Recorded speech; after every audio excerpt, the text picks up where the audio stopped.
Remote Collaboration and Evidence-Based Care.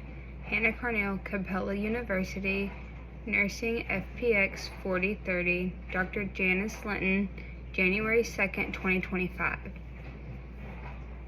Remote Collaboration and Evidence-Based Care.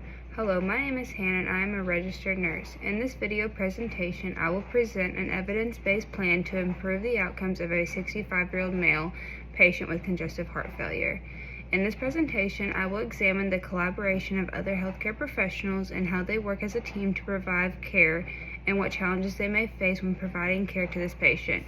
CHF is a serious health condition in which the heart doesn't pump the body's blood as it should. This disease affects the impact of the patient's quality of life, therefore finding effective ways to implement good quality care in remote settings is important. First, let's discuss the patient. The patient is a 65-year-old male who is diagnosed with congestive heart failure, CHF. He has a history of hypertension and has started to experience symptoms such as shortness of breath, fatigue, and swelling in his legs. The patient living in a rural area is limited to specialized cardiac care that he needs. Therefore, he requires a comprehensive treatment plan with other healthcare professionals to improve his symptoms and improve his quality of life. The interdisciplinary team members to provide care at his remote location includes his primary care provider, cardiologist, a nurse, and a pharmacist are needed to provide evidence-based care for CHF. Proposed evidence-based care plan to improve the safety and outcomes for this patient. An evidence-based care plan for improving the safety and outcomes of patients with congestive heart failure focuses on a comprehensive multidisciplinary approach that focuses on patient assessment, pharmacological management, non-pharmacological interventions, and continuous monitoring with follow-up appointments. Chi-Wen Chen et al. 2023. First, a thorough assessment of symptoms such as dyspnea, fatigue, and edema, along with the review of comorbidities like hypertension and diabetes, should be performed. Regular monitoring of weight, blood pressure, heart rate, oxygen saturation, and renal function is crucial, with daily weight checks used to detect fluid retention early. Pharmacologically, first-line treatments such as ACE inhibitors and ARBs, beta blockers, and diuretics should be prescribed to manage heart failure symptoms, reduce mortality, and prevent further heart remodeling. Abramson et al. 2023. For patients with reduced ejection fraction, aldosterone antagonists can also be beneficial in improving survival and reducing hospitalizations. Non-pharmacological interventions play a significant role in managing CHF. Patient education and lifestyle modifications include salt restriction, fluid management, and medication adherence should be prioritized, along with encouraging participation in structured cardiac rehabilitation programs to improve functional capacity and quality of life. Empowering patients with self-management strategies and telemedicine for remote monitoring can facilitate better care and quicker interventions. A multidisciplinary care team consisting of primary care providers, cardiologists, nurse, pharmacists, and dietitians is essential for optimizing treatment. Regular follow-up appointments and the use of telemonitoring for vital signs and weight management can help detect early signs of decompensation, ensuring timely interventions. Overall, this care plan aims to reduce hospitalizations, improve functional capacity, enhance patient quality of life, and promote optimal medication adherence, ultimately leading to better long-term outcomes for patients with CHF.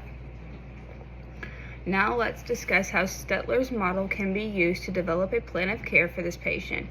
Using Stetler's model to develop an evidence-based care plan for patients with CHF involves a systematic approach that integrates research findings into clinical practice. This model consists of 5 phases: the preparation phase, validation phase, evaluation phase, decision-making phase, and the assessment phase. In the preparation phase, healthcare providers gather the latest evidence on CHF management, focusing on pharmacological treatments like ACE inhibitors, beta blockers, and diuretics, as well as non-pharmacological interventions like patient education and lifestyle changes.